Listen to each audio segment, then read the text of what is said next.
Well, say hello to everyone again. So we're going to begin a series of lectures here on getting interferogram data into the computer. And the first couple, 3, 4 ways are not real exciting, and then we'll get to exciting ones.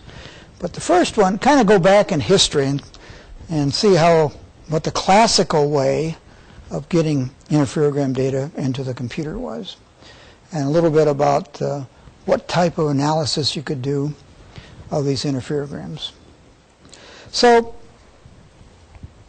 we take an interferogram, we put in a few tilt fringes. I show here 5 fringes. Maybe you put in 8, 10, 12. But the goal here is to see how straight the fringes are, how much the fringes depart from being straight or being equally spaced. And then this equation that we've seen before, we can get the surface error. If we're looking at something at normal incidence anyway, the surface error is going to go as lambda over 2 times delta over S, where S is the average spacing of the fringes, and delta is how much the fringes depart from being straight. So we've seen that before in this class. So the first goal is to some way measure the positions of the centers of these fringes. And then from that information, we can quite easily get the peak to valley by looking at the largest deviation from straightness in one direction and the largest deviation from straightness in the other direction, and finding what the span is, and that will be our peak to valley in units of fringes or waves. But as we've said before, this is kind of dangerous because we're only looking at a couple of data points to do that. And a bad data point can make the optics look much worse than what they are. So it's better if some way we can measure fringe positions at many different points and to use some type of a computer analysis to determine things such as the root mean square of the error, RMS of it. The problem here, or what the problem was for a while, is how do we get this data into the computer? How do we get the interferogram data in the computer? And there are a few solutions. I mentioned 4 of them here. One is to use a graphics tablet, and we'll look at that in a minute. The second one is to use a scanner, and I'll say a couple words about that, or you might just use a CCD camera. Some way you're going to get the fringe positions in the computer. And then the real solution is to do phase shifting interferometry, which will be in our next chapter. But first, let's talk about the graphics tablet, the scanner, and the CCD array. So when I got out of college in 1968, I went to work at a company called iTech Corporation in Boston area. And they were just beginning to do interferogram analysis. And their approach was they'd take a photograph of the fringe pattern. And in those days, we all had Polaroid cameras, so people use Polaroid cameras generally. Take a photograph of the fringe pattern. And then they had this really complex scanner that an operator, I even remember her name, Elena. Elena would scan across, and she would look in and see crosshair and put the crosshair on top of the fringe, press a button, and the coordinate position of that would be actually typed out on a IBM punch card. This was so long ago. And then she would, scan over someplace else and put the crosshair on another location on the interferogram, and again press a button and another punch card would be punched out. And that way she would end up finding the center of the fringes at maybe 100 data points. And then that information was fed into a mainframe computer, and you would get the result out of how much aberration you had. And the whole process, I mean, you take a picture on Monday, and if you got your results back on Tuesday, you would be delighted. It'd take you that long. More likely it might be Wednesday or Thursday before you even got your results back. But that was really the state of the art. And in fact, in the U.S., I would say there were only 3 companies at that time who could analyze interferograms that way. iTech, where I was, PerkinElmer, and then Eastman Kodak. Well, as time went along, I mean, more people wanted to analyze interferograms, but they couldn't really afford the equipment to do it. And then when computers came out, things like graphic tablets came out, where you could now put your photograph of the interferogram on the graphics tablet, and you had a little cursor here that you could move over this and center the cursor on the fringes, and every now and then you press a button, and that coordinate would then be fed into the computer. And you could go along to another fringe position, and that, press the button again, and another coordinate would go in. And again, you would scan maybe 100 data points on the interferogram. And this, so this is an old IBM PC. Before this came out, in I remember the year very well, 1982, I mean, we're all trying to make systems to scan interferograms, but HP came out with a computer that really had the power to do this. And I decided that I wanted to write some software that I thought maybe I could sell the software to other people. So I wrote some software to work with that HP computer, and I remember I spent $10,000 of my own money for that computer. Convinced my wife that that was a good investment. And that was 1982, where $10,000 was a lot more than it was today. But I convinced her. Actually, I didn't convince her. I just did it. Spent $10,000 on this computer that probably had less power than my iPhone nowadays, and wrote some software to do this. And I began selling this software. And since I had no competitors, I could charge a lot of money. So I used to charge $8,900 a copy for the software. So it's just a floppy disk, software on it. And I'd sell 3 or 4 of these a month. So, it wasn't bad pocket change. And I did that for a few years, and then more computers came out, and other people saw that, Wyant's making money, we can do the same. And so ended up having a lot of competitors. I went on doing something else, selling whole interferometers. But anyway, this really made it so almost any optics shop could analyze interferograms. And you didn't have a lot of data. I had 100 data points or so. And it's how good could you really, with your eye, determine the center of the fringe. And maybe you could do 1/10 of a fringe or so. What were the resolutions of the pictures? It was just like a real photograph? It was just a photograph, 4 by 5 inch photograph. And I forget the numbers for sure, but they might have claimed between 100th and 1,000th of an inch resolution here. But I mean, the real problem was putting that cursor at the center of the fringe. And so, we claimed you could do 1/10 of a fringe. Maybe that's about it. So you had 1/10 of a fringe error, and you had 100 data points. Nowadays we have nanometer, angstrom error, and a few million data points. This was 1982, 83, 84, 85 in that time frame when I was selling these. So the next step, and then you had to scan these fringes, and it was kind of fun the first couple of times you did it, but after you did a dozen interferograms, you didn't want to do it anymore. So you hire someone to do it for you. So then our next step was to, instead of scanning this by hand, let's build some video system that will find the fringe centers by itself. And so, you would either take a photograph here. Well, normally you still took a photograph, and then you had a camera looking at that photograph.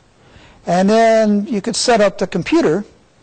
So in the computer software, essentially it would scan across the fringes, and it would find the fringe center by finding where the intensity of the fringe was at a certain level, and then scan along and find the same intensity again. So that'd be the two sides of the fringe, and then take the average of these two coordinates. That'd be the center of the fringe. And I guess I should say that here. And so this sort of automatically found the centers of the interference fringes, and so you didn't have to use a graphics tablet. And this system actually worked very well if you had no noise. If you didn't have, I keep talking about these spurious interference fringes, because if you had these spurious interference fringes, that would be noise, and it would make mistakes, and then you'd have to go in and edit. If you had to do much editing, that was almost more work than just scanning it using the graphics tablet. But this was sort of more getting closer to where the average optics shop could analyze interferograms. And then with the software, you could determine what's wrong with the optics being tested, what can be done to make the optics better, and you could determine how well the optics would perform if you didn't make it any better.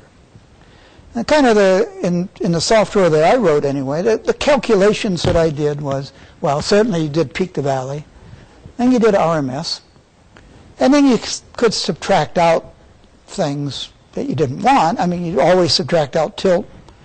You could subtract out defocus. Sometimes you didn't care about coma, so you'd subtract out coma. Maybe you'd average several data sets to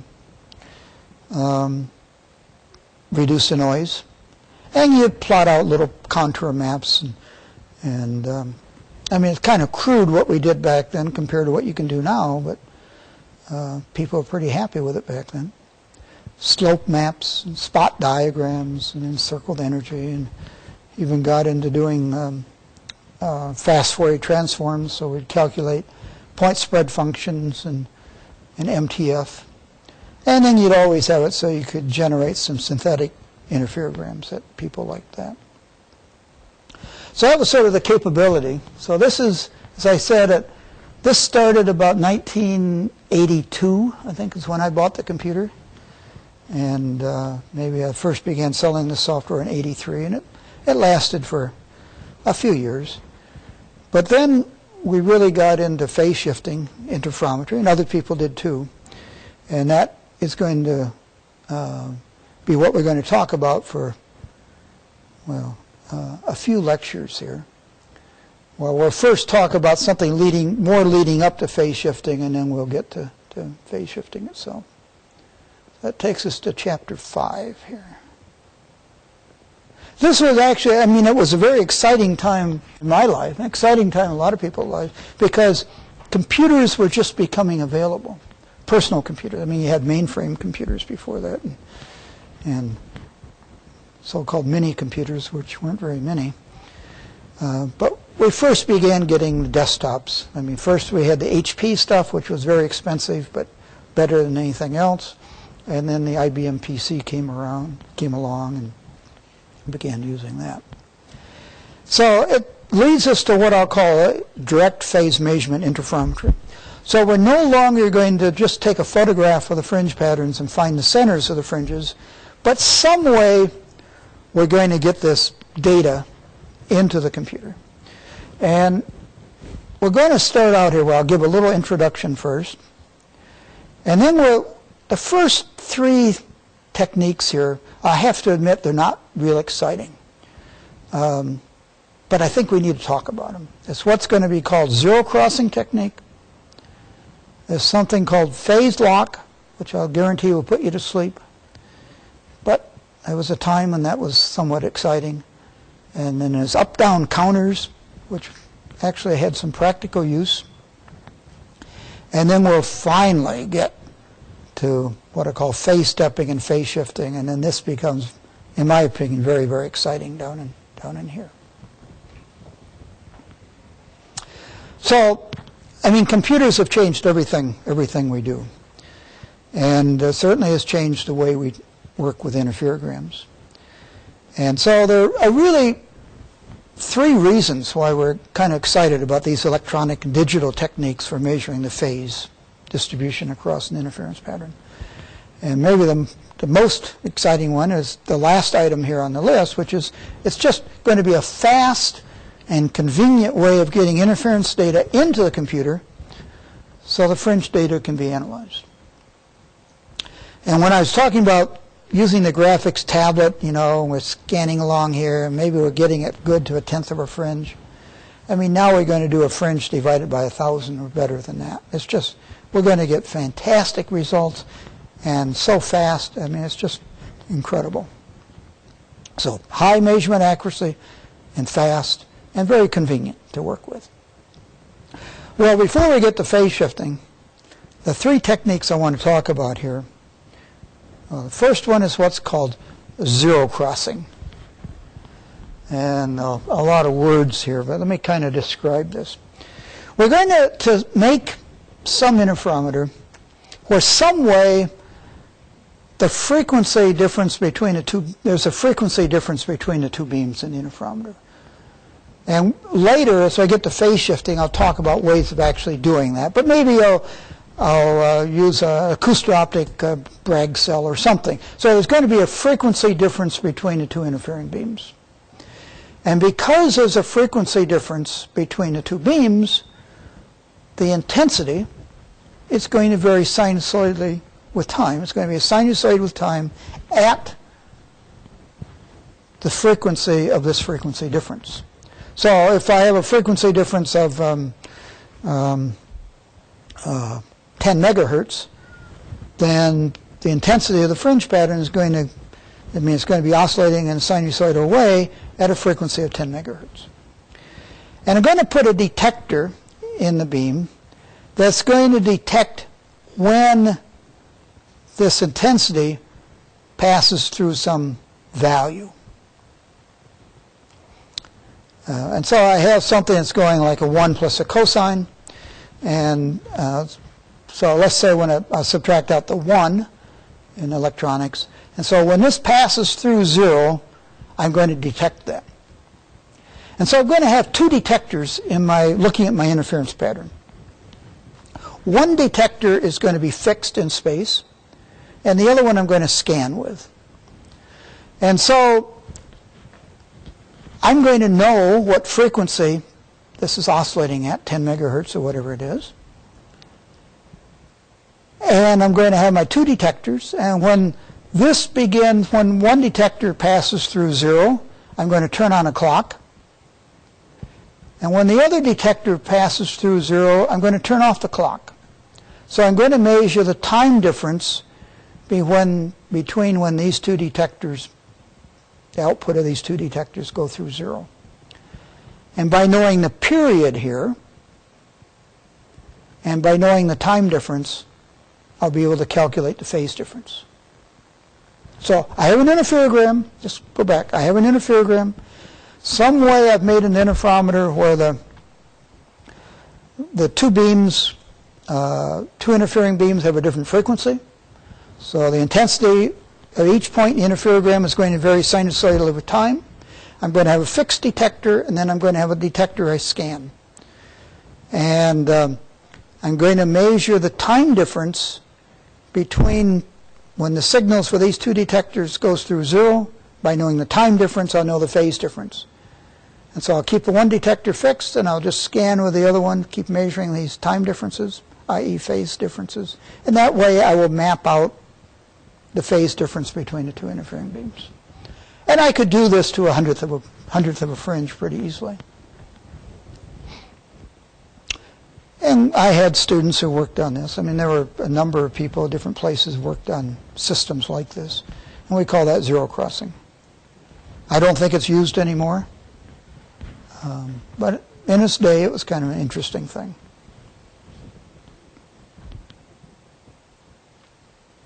Now we're measuring the phase modulo 2 pi, and that's going to be a problem in so many things we do here, that if I have many fringes of OPD, I'm just going to measure modulo 2 pi, and in some way I have to correct for these 2 pi ambiguities, and we'll talk about that later. That's going to be a little bit of a problem. But I'll worry about that later. So do you sort of understand zero crossing? Do you like it? Nah. I mean, in the 70s or so when we were playing with this, late 70s, it was okay. But I had one student in particular did a lot of work on this for his dissertation. But it's not the best technique, but it's interesting. Here's a technique I'm going to try to put you to sleep with, called phase lock interferometry. This is not a technique that I ever worked with, but it was a common technique. And it's kind of, I don't know, it's kind of interesting, I guess. So the way this technique works is the following.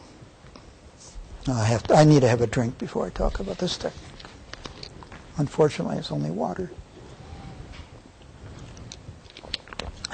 So I'm going to have some interferometer, Twyman green, whatever. And this is the mirror I'm testing right here. This reference mirror, I'm going to have it so it moves real fast, high frequency dither, not very far, just a little dither. And then it's going to have a lower frequency motion that I can control. So high frequency dither and then a lower frequency motion that I can control. So I'm going to look at the phase difference between these two interfering beams. And again, the idea, what I want to do is to map out the phase difference across the interferogram. Okay. So the high frequency dither, so this mirror is oscillating with some frequency omega sinusoidally. And so it's going to introduce a phase here that goes as, well, whatever the amplitude of this vibration is, A times sine of omega t. Just high frequency oscillation here. A sine of omega t will be the, it's introducing a path difference, and that's causing a phase difference. It goes as A sine of omega t. And so what my detector, so down here I have some detector down here, maybe more than one, but at least one detector down there. So what that detector sees, well, it sees the interference pattern, interference between the two beams. So same thing that did you dream about this equation last night yet? No, I haven't. Okay, before the semester's over, you will. So it goes as, I1 of x and y, it's function of position across the interference pattern, plus I2 of x and y, plus the interference term here, which is interesting, 2 square root of I1, I2, cosine of the phase difference between the two beams. Well, the phase difference between the two beams is some phase phi of xy, and that's what I want to measure. What is phi of xy? That's my interferogram data that I want. But I have this mirror dithering sinusoidally, and so I have this other phase in here, A sine of omega t. Okay, so the interference term goes as a cosine of phi of xy plus A sine of omega t. So it's a cosine of a sum there. And I can expand that, my trig identities. And so I can write that cosine of a sum as cosine of A sine of omega t, cosine of phi of xy, minus sine of A sine of omega t, sine of phi of xy. Okay. And then I look at this and I say, oh my, I have a cosine of a sine and I have a sine of a sine. Now, what do you think of when you think of cosines of sines and sines of sines? Is there anything you think of? Nah, if not, in a few years it will be. I think of Bessel functions. When I see that, I always think of a Bessel function. Because we can rewrite this as, well, it's a cosine of the phase. The cosine of the sine can be written as a series of Bessel functions. J naught of A 2J2 of A, cosine of 2 omega t, and so on.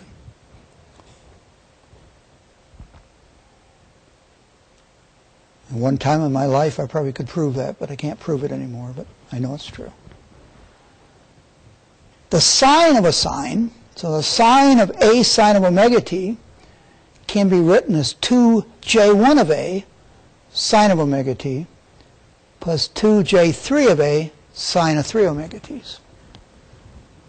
So I have the cosine of the phase up here times a bunch of Bessel functions, and I have the sine of the phase here times a bunch of Bessel functions. Okay? And I look here for a second. These are, the top ones are all even function Bessel functions, and the bottom ones are odd function. So my goal is to measure phi of xy. So I said what I had. I had a high frequency dither here, plus I can move this a small distance where I know how far I move it. So what I'm going to do is when I look at this signal here, I'm going to move that mirror a little bit, just enough to make phi equal to an integer number of pi's. And if that's equal to an integer number of pi, then the sine of that phase will be 0. Sine of this will be 0. And lo and behold, the amplitude of the signal at the fundamental frequency, sine of omega t, is going to go to 0. So what I'm doing here, and I hate this, to tell you the truth, but what people were doing, you high frequency, you look at the detector here, you look at the output of the detector, you put in a filter to look at the fundamental frequency that you're driving this mirror with, and then you move that mirror a little bit so that fundamental frequency goes away, and you know how far you had to move the mirror to make that go away, because you measure that. So, oops, and so lo and behold, I know what this phase is. And I can do that point by point across the whole thing. First time I saw this, I said, I can't believe it. I would never do that. But you'll find a number of papers on this. It actually was popular for a while. So do you understand what we did there? No. Should I go back again? I'll just go over it real fast again. Because I think it is important. Somehow, I always think sometime in my life I'm going to find a good use for this. I never have. But somehow I think maybe I will. So I'm doing two things with this mirror. I'm doing a high frequency at omega t, and I'm going to move it a little bit, some distance where I know how far I move it. This high frequency here, if you go through all the math, it ends up, you get terms here times the cosine of the phase, then this phi of xy is what I want to measure. I get terms here, all these Bessel functions. And times the sine of the phase, I'm going to get all these other Bessel functions. And one of these, only one of these, has the fundamental frequency in it. And so if I go back here and I oscillate this mirror, and I look at the output of a detector here, I'm going to see lots of different frequencies in that output. One of these frequencies is the fundamental frequency at which I'm driving this at. And how strong that frequency is depends upon the sine of the phase I'm trying to measure. And if I make that sine equal to 0, then that fundamental frequency will completely go away in my signal. And so all I have to do is to measure how far I have to move that mirror such that the phase, phi of xy, is equal to an integer number of pi, because then the sine will become 0, and I'll no longer see this fundamental frequency. So I will do that for point by point by point across this interferogram. And that way measure the phase distribution across the interferogram. And for some reason they call that phase lock. I guess I'm doing this to get the fundamental frequency to go to 0. And that's it. Yes. Point by point, because phi is different at different points. Yeah, phi is a function of position, and that's what I really want to know, because that's going to tell me what's wrong with this mirror. Phi is a function of position here. And so I have to do it at many points, because I'm only measuring phi at one point at a time. I mean, I could have an array of detectors here.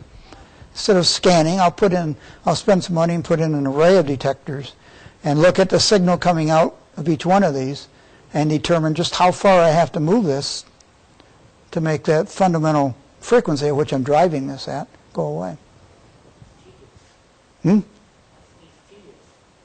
to operate. It's hard to operate. Oh, yeah, I don't know. I think it's a terrible idea. But I don't know. Something about it intrigues me. And there was a time that was a lot of people were pretty excited about this. This is going to make phase shifting look even better once we get to phase shifting.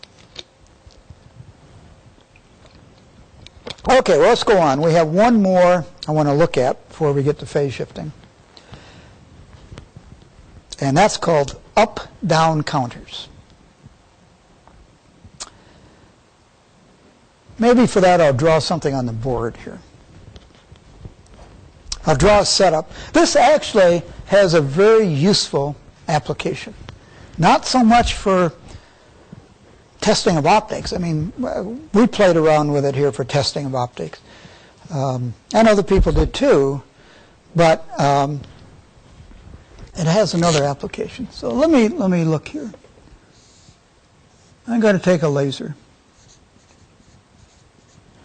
And I'm going to, now let's build a little, before I say what I'm going to do there, I'm going to build a little interferometer here.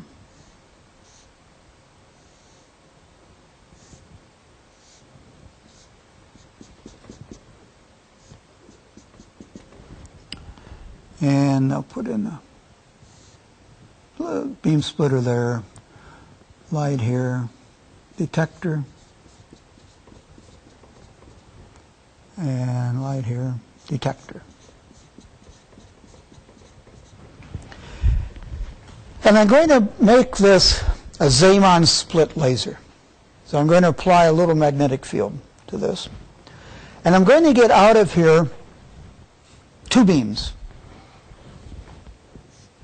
So two polarized beams. And I think generally when you use a Zeeman split laser, you get circular polarization. But I can put in a quarter wave plate to get two plane waves, two plane linear polarization, two orthogonal states of polarization. And there will be two frequencies. Oops. And so the two polarizations will have different frequencies. And the difference frequency depends on the magnetic field and so on. And it might be a megahertz or so between the two. But the point is they have two frequencies. And so I'll come up here, put in a beam splitter, and then I'll put a little polarizer there. And so this detector is simply going to see the beat between these two frequencies. Okay? I had to put in a polarizer so I see interference. And here I'm going to make this a polarization beam splitter. And so one polarization comes up here, I'll say the S, and the P goes here. So one polarization there, the other one here. And these, not only the orthogonal polarizations, but the two different frequencies. And so these are going to come back here, and I'll put in a polarizer. And I will see I'll put in a detector there. And so coming out of these two detectors, I'm going to have sinusoidal signals. Sort of like just what we were talking about before.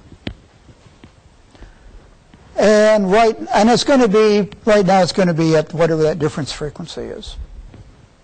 Okay? So now we go to up-down counters. So now I'm going to take one of these. Let's call this a reference. So it's just the beams coming out here and going up there. I'm going to take that reference and I'm going to feed that into an up-down counter. Describe in a second what I mean there. And the other one is my signal.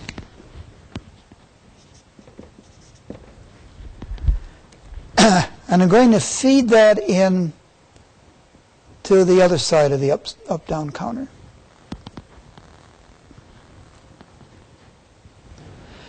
Now what's going to happen here is that,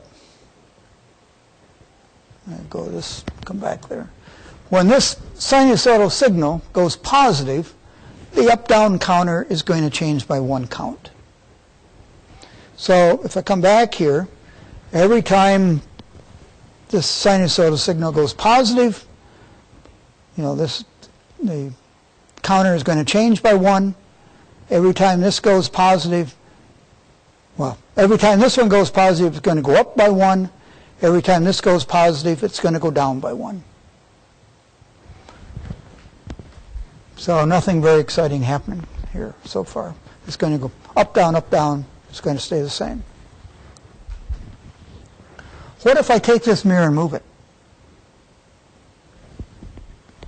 Now, say I move it towards the beam splitter, I'm going to get more cycles here than I had up above. Signal will have more cycles. And so the up-down counter is going to read out something. It's going to tell me every time I move this half a wave, I'm going to get 1 additional cycle, and I'm going to get 1 additional count here in my up-down counter. And so what I can do here is one thing I can do is I can measure how far I'm moving this back and forth. So this is a pretty good distance measuring interferometer.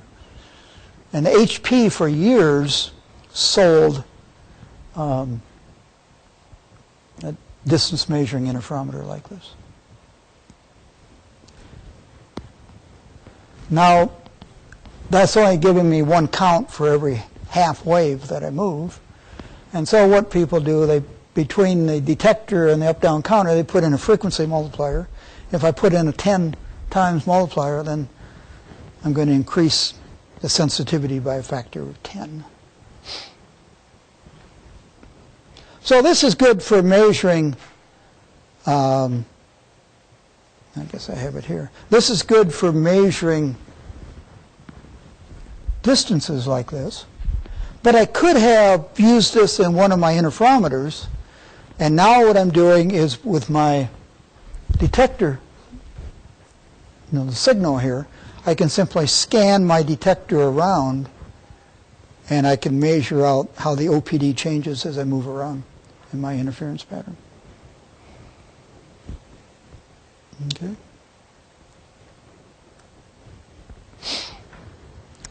So do you understand basically what we're doing there? Can you imagine making an interferometer like this for testing optics? Well, we did it. I don't know if I'd do it again or not, but we did it. I mean, it was great for distance measuring things. But it actually worked. I mean, it was another pretty good way of getting interferogram data into the computer. How far? How much? This right here could measure, I mean, for distances, you can, talking about several meters, you could measure. And you don't have these 2 pi problems that when I go, change the OPD by 1 wave, I don't start over again. I'm keeping track of really how far I move it. The drawback is that if I ever interrupt the signal, like breaking it or something, I've lost track of where I am. But this was a great, I mean, HP sold hundreds or probably thousands of these interferometers for distance measuring. It's not maybe so great for testing of optics, but it was great for distance measuring. And you could, I mean, up-down counters were fairly inexpensive. You could put in frequency multipliers, get a multiplication of at least a factor of 100. It's a pretty nice little device. So the up-down counter, it goes up when the signal goes through one cycle, it goes down when the reference goes through one cycle, and you just measure how many ups you have compared to how many downs you have, and that gives you the OPD. Okay. Any questions on this?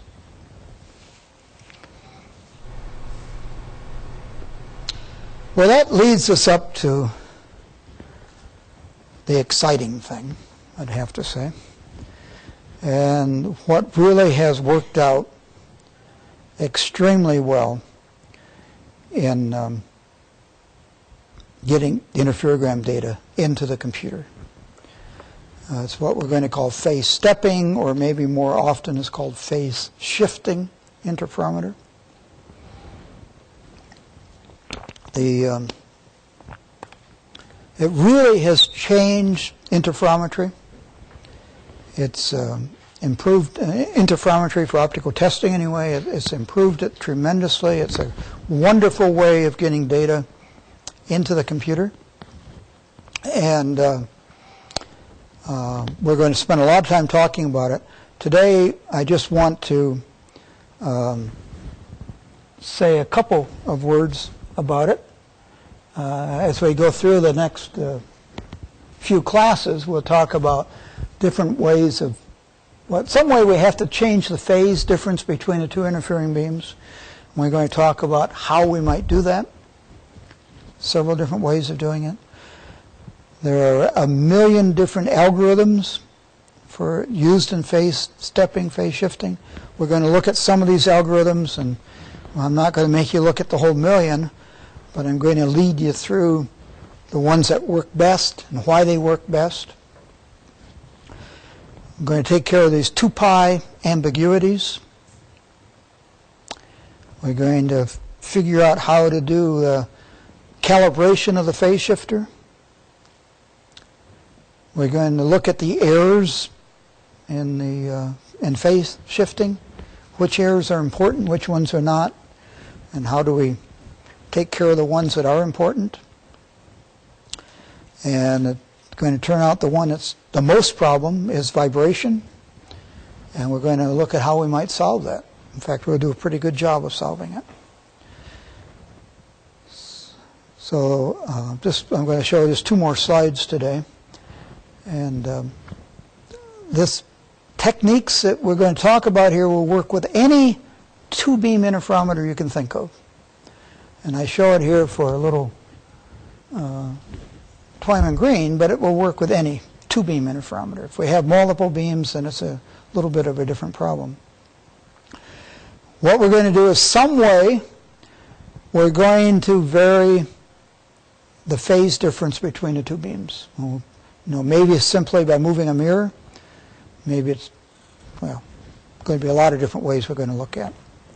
And if I think about interferometry, two-beam interference, how many unknowns are there? Well, I don't know the intensity of the reference beam. I don't know the intensity of the test beam. And I don't know the phase difference between the two beams. I mean, it's the phase difference I want to know. That's the information I'm after. So there really are three unknowns here. And so I probably need three equations to solve for three unknowns. And so it's going to turn out here that when we look at it, we're going to have to take at least three interferograms. We're going to find it's probably to our advantage to take more than three, but we're going to have to take at least three interferograms with a different phase difference between the two interfering beams. And in some way, we're going to look at the intensities of these three interferograms point by point, and we're going to be able to calculate the phase difference between the two. And it's going to be a simple expression. I'm not going to derive it today, but the next class will derive it for the case of 4 interferograms. And it's going to turn out that it's a simple algorithm, very powerful algorithm. The advantages, why am I so excited about phase shifting interferometry? And why have I spent so many years playing with it? I mean, it's going to give us incredible measurement accuracy. We're going to be looking at systems where we can measure height variations less than an angstrom. I mean, it's unbelievable how accurate this can be. It's going to be very fast. And, you know, in the fast computers we have today, it's going to be lightning fast, and you're going to do it at millions of data points. And it's going to work well when we have good contrast fringes, and it's going to work well when we have bad contrast fringes. And just the way the algorithms work, just all kinds of noises in the system are just going to drop out. The results are going to be independent of intensity variations across the pupil. The beams don't have to be uniform intensity at all. I mean, it may reduce your accuracy a little bit if you are digitizing to a smaller number of bits, but it doesn't have to be, you know, doesn't have to be very uniform at all. You're going to get the data at a fixed grid of points, which is very nice for computer analysis. And it's going to work very well with large solid-state detector arrays. And I mean, the very first phase-shifting system I built had 21 detector points. 21. The last one I built had 6 million. So it's, I mean, it's changed. And 6 million are calculated faster than the 21 were calculated too. But it's just going to be incredible how powerful and how much phase shifting has changed optical testing and how it's really enabled us to make much better optical systems than ever before. So I don't want to go into the details today. We'll wait till the next class, and then we're going to spend a lot of time looking at phase shifting interferometry. And you're all going to be world's experts on it by the time we get done here. So any questions before we break today? Well, I thank you for coming to the special class today. And the rest of the students will get to watch this. You in the classroom or on the computer. And so tomorrow I'll go off to China and spend a week eating good Chinese food and come back fatter and happy as could be. Tired too, probably. But I'll see you in a few days. Thank you very much.